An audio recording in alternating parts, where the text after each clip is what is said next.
Well, good morning, everybody. See that if you all stayed up and watched the whole Penn State game last night, then you still made it to church for Sunday. So excited for that. And if you're watching online because you stayed up to watch the Penn State game, we still love you. We got no judgment here. Here's an interesting question, I think, which is this. Who does Kish exist for? Who are we primarily here for? And your first response to that question might be something like, we exist to bring God glory, right? We exist, if you know the catechism, we exist to glorify God and enjoy Him forever. And if you say that, then you would be right, okay? We do exist for that.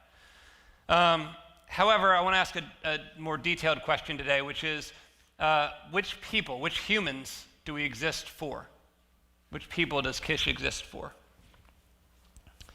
And you might say, well, Pastor Luke, we all, even if we stayed up to watch the Penn State game, we all showed up here, and you're the pastor, and so you're talking to us, so we exist for this group of people, or those watching online, or whatever. And if you think that in your head, if you think that this is who we exist for, then you've kind of stepped directly into my trap. In fact, what I want to do today is I want to try to turn that idea on its head. I want to try to say that I think we together exist primarily for people who are not here right now, or people who are not even watching online right now. Let's do a thought experiment. So I'd like you to picture, if you can, someone that you know who is not a Christian. This is someone who is not connected to any church, might say that they don't believe in Jesus, something like this. Maybe it's a family member. Maybe it's a friend. Maybe it's a coworker. You got somebody in your head? So I want to say today that we are here primarily for that person that is in your head. That we exist here mainly for that individual. And that's really good news for them, and it's actually also really good news for you. And it's really good news for me. That's a pretty strong claim, I think, to say that the point of the church is not for the people who come to the church. I realize that's a pretty strong claim, and it might be sort of counterintuitive to you. And so what I don't want to do today is I don't want to back this up with just like one or two, random passages that I kind of pull out of context and say, look, here we exist as a church for other people. Instead, what I want to try to do today is show you that this is actually the very core of who God is.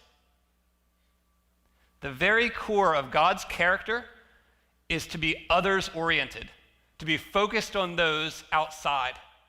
That's who God is. And if we're going to come here together and we're going to worship that God in song, thanks y'all for leading us in those songs. If we're going to do that, then we ought to see the value in being others or outward oriented. It's not an optional thing. In Genesis chapter 3, we read about the first sin, right? We say in churches usually, we call it the first sin. I usually like to say that where Adam and Eve went outside the boundaries of what God had situated them to live and to flourish in healthy ways. They went outside the boundaries of that, and this messed up all sorts of stuff. For instance, it messed up the human's relationship with God. It also messed up the human's relationship with each other, right? Like interrelationally, we're unhealthy.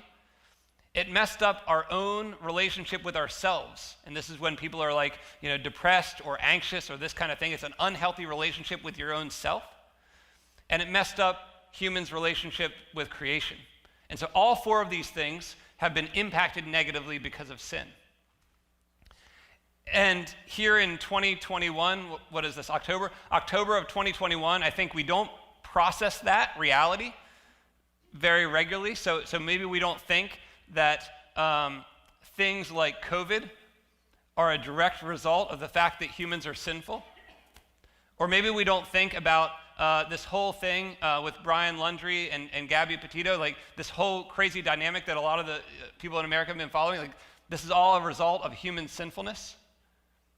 And maybe for you, it's just this very sense that you know that there is a better life than what you're currently experiencing.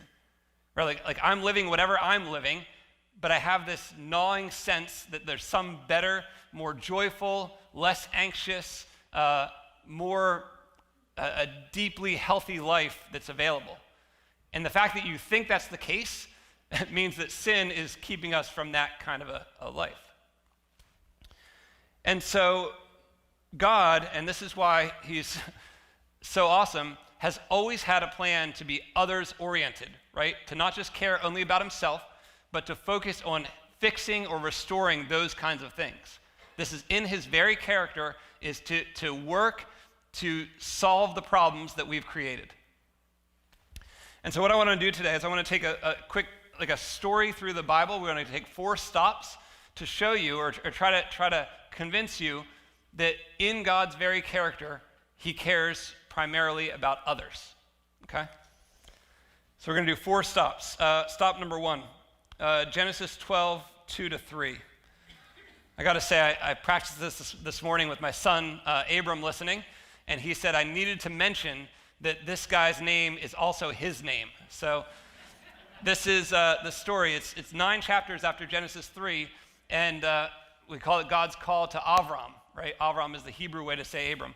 God's call to Avram, and here's what is said in Genesis chapter 12, verses 2 and 3, about the kind of God that we're here to worship. Verse 2, and I will make you a great nation, and I will bless you, and I will make your name great. And if you stop there, you think, wow, this is kind of like God's going to bless Avram. He's going to say, like, hey, I'm going to make you awesome. This is all about you. Let me keep going. I'll make your name great so that you will be a blessing.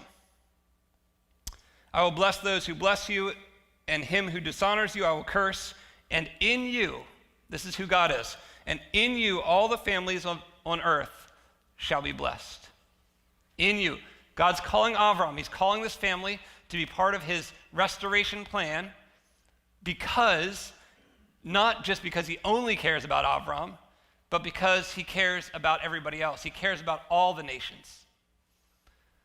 Think about that as it relates to what God calls our church to do.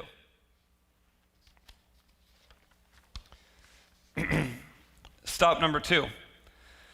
This is Exodus chapter 19, verses 5 and 6. God is speaking. Moses, we know him as Moses. Hebrew would be Moshe. So God's speaking to Moshe about the Israelite people and the nation. What are they? Who are they, and what are they called to do? And here's what we read in Exodus chapter 19, verses 5 and 6, about God's vision for his people Israel. What are they supposed to be like? Okay? Now therefore, if you will indeed obey my voice and keep my covenant, you shall be my treasured possession among all peoples. Again, stop. Oh, wow, we're the treasured possession. God must love us best. Right? Like he cares about us here in church, not maybe so much. It continues. You shall be my treasured possession among all peoples, for all the earth is mine, and you shall be to me a kingdom of priests and a holy nation. A kingdom of priests and a holy nation. What on earth does that mean? Well, let's stop and think. What is a priest? Right? Like, what is a priest? A priest is precisely the kind of person who serves as something like a go-between between God and people that don't know about God.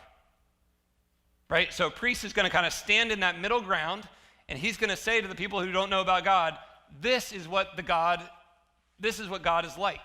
They're going to show that off. And what happens here in Exodus 19 is it says you're going to be a kingdom of priests to Israel.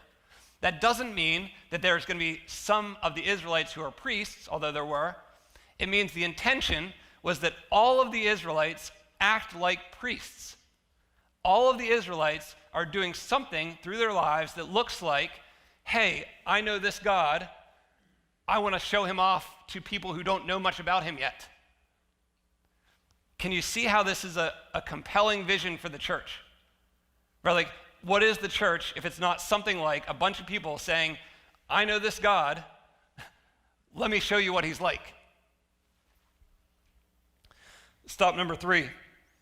God's relationship with this particular Israelite family continues, pretty much like all family relationships, which is a bunch of ups and downs, right?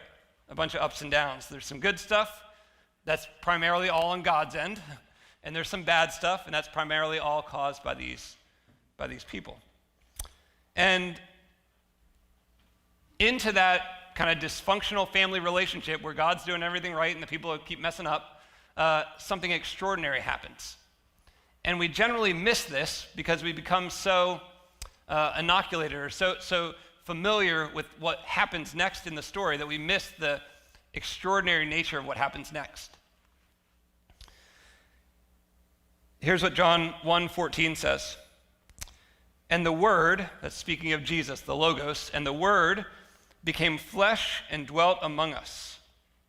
The Word became flesh and dwelt among us, and we have seen his glory, glory as of the only Son from the Father, full of grace and truth. Okay. God himself cared so much about being outward oriented that when things couldn't be kind of like fixed, that these sin problems couldn't be fixed any other way, he decides he's going to come, and I usually say into meat, right? Like this is what we mean when we say the incarnation. The incarnation, Lee Baum was talking about Latin phrases this morning in Sunday school. Into carne, right? Into flesh, into meat. This is what the incarnation means. Now, pardon me while I get a little bit weird for you here for a second. There's a picture of raw chicken up there. You see that, right? And I know like 3 or 4 people in my sphere of knowledge who will not touch raw chicken, right? Like if that's you, you're probably trying to like look down right now, like don't make eye contact, right? There's 3 or 4 people that will not touch raw chicken. And this is like a kind of a common thing, right? Like I don't want to deal with that. It feels weird and gooey and just odd, right? Like just cook it and then I'll eat it, but I don't want to touch it.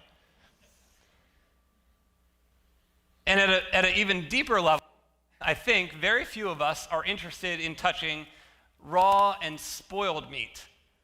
Raw and spoiled meat. And so I didn't know if I should put that picture up there or not. You're all scarred. Oh well.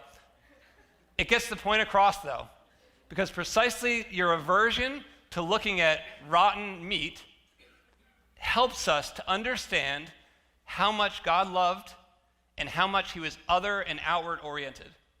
Because Jesus came into rotten, smelly human mess for the good of you and for the good of me. And oh, by the way, for the good of all the other people who don't yet know about him.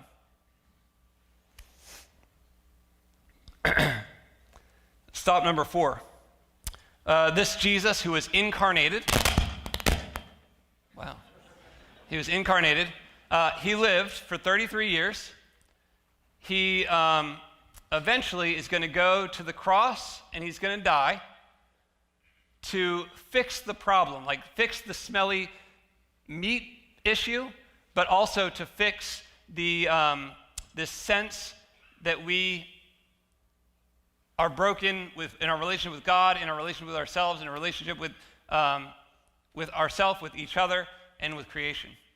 And so Jesus is going to come, he's going to fix all that stuff. He dies, he is resurrected. And his resurrection is what Paul will say, the first fruits. In other words, it's the first glimpse that God is fixing everything, right? This is the beginning to show off the fact that God is a fixing kind of God. After Jesus is I have no idea what's happening. After Jesus is resurrected, John 20, verse 21 says this, "Peace be with you." Okay, that makes sense. He's resurrected. Peace be with you. As the Father has sent me, even so I am sending you. I don't know if you caught that or not. As the Father has sent me, even so I am sending you. This is like a clear description of how we're to be outward oriented. Let me read the bigger passage that verse comes from, starting at verse 19 of John chapter 20. On the evening of that day, the first day of the week, the doors being locked where the disciples were for fear of the Jews. Now let me pause there. The disciples, Jesus had died, they're all in a room, the doors are locked, and they're fearful of those that are outside of this kind of Jesus movement. And I sometimes think that we as Christians can feel like the world is all going, to crap, and we need to be fearful. We might as well just come to church, lock our doors, they're all going down, and we'll be here, and at least we'll be okay. Right? Like we're getting on Noah's Ark, and they're all gonna drown. And yet, into precisely that kind of a dynamic, Jesus shows up. Here's what it says next. Jesus came and stood among them and said to them, "Peace be with you." Peace be with you. Now, we can't overlook this, folks. Peace be with you. It's 4 words, pretty simple. So you just say, oh, that's just a greeting. Jesus, he's a pretty cool guy. He shows up and he says, peace be with you. It's much, much, much deeper than that. Here's why.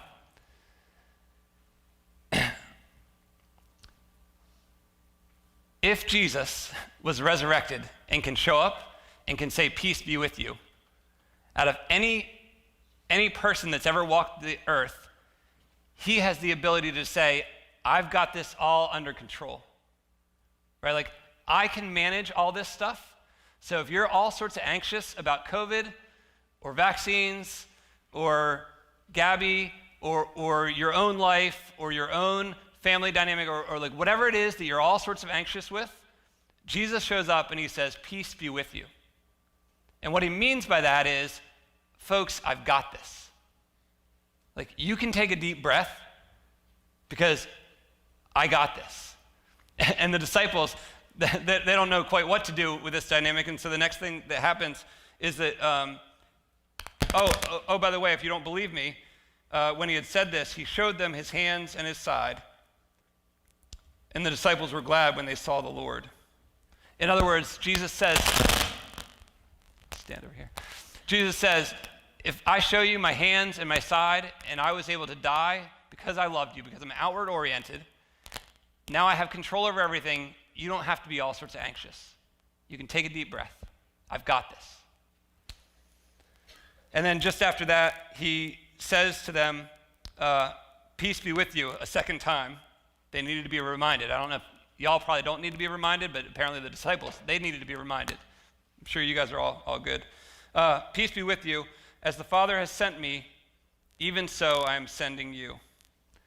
In other words, we don't have to be on the defensive because if God, in his very character, is outward oriented and he sent Jesus into rotten, stinky, gross meat, then he wants to send you and me with that same sense of love and goodness for others out into the world. As God sent Jesus, he now sends us. I'm saying today that I think we exist primarily for the good of other people. And what's really fascinating about this idea, and maybe you're a little annoyed by that. Maybe you're thinking, well, what about me? What's really fascinating about this idea is that's actually the healthiest thing for you and for me. The best thing that we can do is be focused outwardly, because that's going to make us the healthiest church on the inside. Now let me share a couple, I think I got 3, really cool implications that come from the idea of being an outward-oriented church, right? Of kind of focusing outward at other people. What are the implications of that? Here's the first one. I know y'all are sick and tired of hearing me say this, but I just think it's so compelling, and especially for young folks, but also for all the rest of us. Because being outward-oriented gives us a deep sense of purpose and meaning for our lives. Right? If the God of the universe says, as God sent me, now I'm sending you, you can't say, oh, life is boring, I got nothing to do. You want to sit at home and we're going to play video games, we're going to do whatever, we're going to kind of twiddle our thumbs with all of our hobbies. All that stuff is good, but the point is, there's a calling that is deeper than all that stuff, right? God has this reconciliation movement that he's started with Jesus, and he's having us continue it. It's like, oh, what am I going to do on Friday night? There's something cool. Second, there's an idea that I think is wrong in Christian circles that is related to this idea of being outward-oriented or loving other people. And the wrong idea, I think, looks like this. What we say is that someone should become a Christian, and then they need to go through some level of like training and equipping.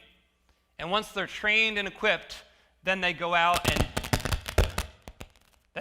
do the work of what's next, right? So you become a Christian, you get trained, and then you go do the work. This is what I think is the wrong idea. And I think it's wrong for two reasons. The first reason I think it's wrong is this. I don't think that's biblical. If you read Luke 10, and there's some other passages we could go to, they show that Jesus was sending people out to do ministry work before they had a really deep sense of all that was happening to start with. There was no sense in Jesus' ministry world of wait until you're ready and then go and serve. That was not the reality in his world. The second reason I think that's wrong is because in my experience, maybe y'all's experience is different. My experience is this. Someone becomes a Christian, we say you have to be trained and equipped and ready and then go and do. And no one ever actually gets fully trained and equipped and ready. Right? So we go to 8,000 Sunday school classes and small groups and all this kind of stuff, and theoretically at some point we're going to be ready to go and serve, and we just say, I'm not ready, I don't feel like I'm ready, I don't think I'm ready, I don't know that I'm ready. Maybe an illustration will help make this clear. Anybody in here that has kids, like looking back on that, were you ready to have kids? Like you're like, okay, yep, I'm ready. Yeah. Sure, drop in a 6-pound little infant that can't do anything on their own, and I got this, piece of cake. Like, that's not the reality. The reality is there's the kid, and it's like, wow, God, you gave me this responsibility, and you want me to like make sure that they stay alive and stuff? Maybe that was maybe my thought, not Ing's. But the reality is, right? Like the reality is no one is fully ready for that. No one is fully ready for marriage. Like no one is ready for those things. What happens is you get in them, and then you realize, I don't know this kind of stuff. And then you go and figure out this kind of stuff that you need to know, and then you go forward from there. And I don't see why in Christian circles we don't think of outreach in the same way. And this is a much more biblical model where Jesus would send people, it's the phrase up there, you become a Christian, you reach out to others, and then you say, wait a second, I don't know about this, then you learn, then you reach out some more, and then you just keep that process up and up. Third, and this is, I think, one of my favorites, or is my favorite reason why I think it's crucial, especially in 2021, for a Christian church to be outward focused, is precisely because it actually creates the healthiest insiders. A Christian church that is outward focused creates the healthiest insiders. Why is that? Well, think through the idea of being a Christian. Right? We say if you're a Christian, if you believe in Jesus, then you're supposed to die to your own kind of selfish desires and sinful desires, and you're supposed to serve and be about caring for other people. And yet I think what happens, because our natural bent as all humans, we just talked about this, if you want, there's a plug for Sunday school class, the book of Galatians is basically about this issue, and there's a Sunday school class about it each Sunday. The idea is, if you focus on what does this do for me, then you are ultimately becoming a self-serving person. Now, in our friend networks, in our lives or whatever, if you know anybody who takes any circumstance that says, only what does this matter to me? How is this going to help me? Oh, I like the preaching at this church. Oh, I like the music at this church. Oh, I like the... If you hear those kinds of phrases and think, this is what, not so much here, and I know I'm preaching to people who are not always involved in this, but you can follow the line of thinking, which is if Christians are concerned about their own individual experience of what the church is doing for them, then we're showing that we're not really becoming Christ-like, which is how can I sacrifice myself for the good of others?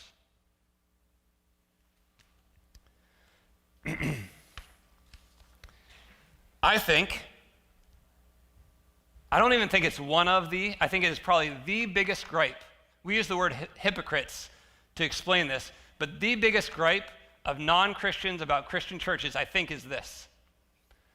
They say they worship Jesus, who cared so much about other people that he would die on the cross for them, and yet in their lives, they only care about what happens, my own rights, my own freedoms, my own, right? They're only self-focused, like what actually matters to me, instead of becoming Christ-like in our own lives.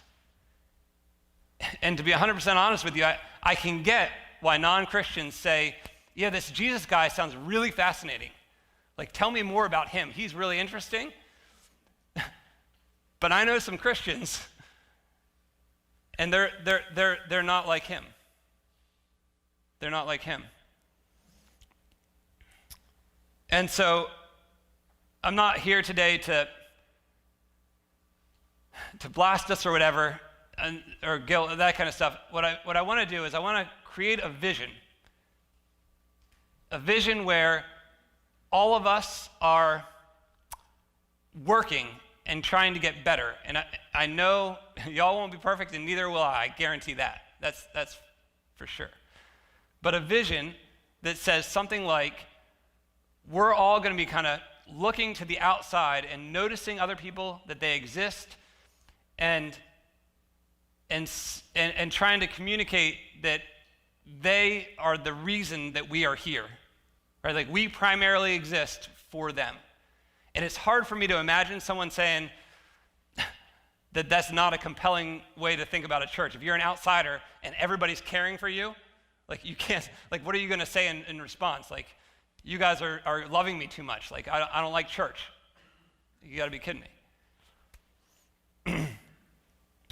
All right, that leads to today's application. And like I said last week, I'm trying to do one application that's doable for all of us every single Sunday. So instead of a list of 5 things that you might or might not want to do, one application that's doable for everybody. So I'll say right off the bat, if you're the note-taking people, and I can tell by now who is and who isn't, if you got your little sermon note thing and you got your bulletin, then you see that this card that looks like this in there. It looks like this, and you already have one. If you are, and I'll throw myself under the bus, if you're like I used to be before I had to stand up here and preach, and you don't get the bulletin and you don't fill in the note thing, sorry, PD. If you're like that, we have a pile of extra ones on the stool on the way out, so get one. Everybody should have one of these before you leave. If you have some kids, grab some for the kids. Here's the idea. This idea is not from me. I actually got this originally from Deb Yoder. The idea is this. This is called a non-random act of kindness card. Non-random act of kindness. Well, why is it non-random? Well, precisely because we believe that there is an orderly God who knows what he's doing, and he doesn't do things randomly, and he has empowered us to share his love with other people. And so what you're going to do is this week, I'm asking everybody here, and let's say there's, 150, 175 people or something like this. This seems pretty awesome. To take this card and do some thing good for someone who's not a part of the Kish family. So you can't count writing a card to Patty. You can do that, but you can't count that for this. And the idea is that you cut off right where it says cut here, pretty self-explanatory. You do something good for somebody. And I purposely didn't put any Kish things or anything like that at the top of this because we're trying to show off the glory of God. We're not about trying to say we have the best church. We're about saying that we have the best God.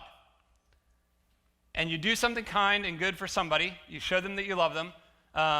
There's some ideas at the risk of ruining your creativity. And I would much rather have you all think of creative ideas on your own because I think they'd be a lot better than my ideas.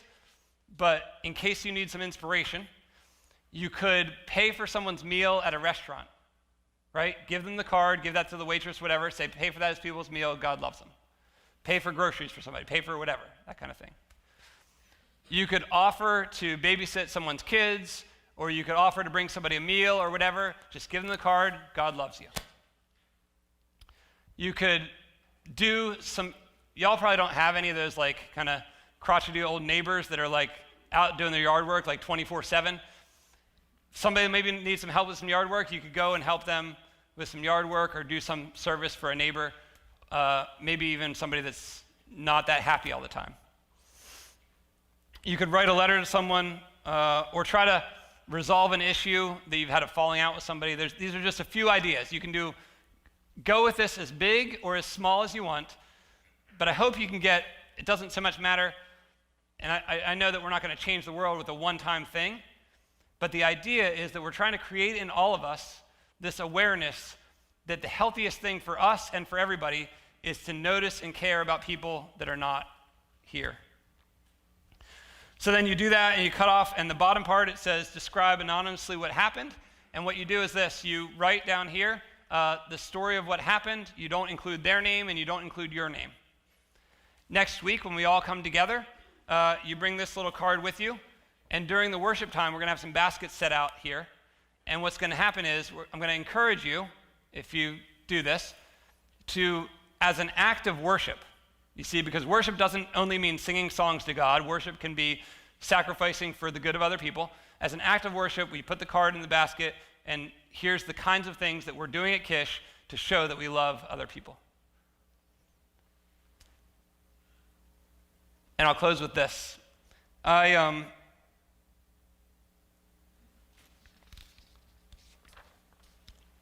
given this sort of a good bit of thought since I started here a little over a year ago as a pastor. And when I first started, I had this idea that we wanted to be an outward-focused church, but my idea was mostly the idea that had to run through church programs. So in other words, we would together do this, that, and the other thing as a church. And I've only realized recently that that's almost like a prideful thing or something that we're trying to show off. What we're really trying to do is because we can control and force everything to run through the church, you kind of limit the amount of cool, exciting ways that people can love other people by claiming that the only way that it really happens as a church is when it runs through a church program. Besides the fact that that's way smaller than what I think God really calls for us to do. And so the realization I had is that I hope today is just sort of providing some on-ramps for everybody here to continue the process. And I'm not saying that nobody's ever done this kind of thing before, and I'm not saying that we'll be perfect with it by next week. What I am saying is that we're all continuing the process to go away from our natural bent, which is to be about how is this stuff affecting me and my church and us inside, and push back against that for the glory of God to say, how can we share the good news of Jesus with other people? And so I hope that you find that some level exciting or inspiring, and I look forward to it. My goal eventually, a couple weeks down the road, is to share out some of the stories of what has happened on the bottoms of those little cards, to share out kind of how God's working in and through Kish folks to be outward focused. All right, let me pray.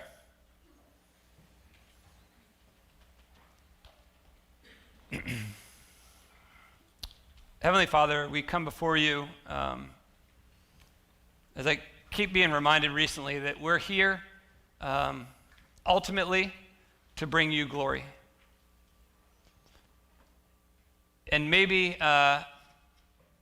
we think kind of like the Old Testament Deuteronomy passage, which says, love the Lord your God with all your heart, mind, soul, and strength, and that we can only bring you glory by what we do for you, or how we sing to you, or our own personal interactions with you.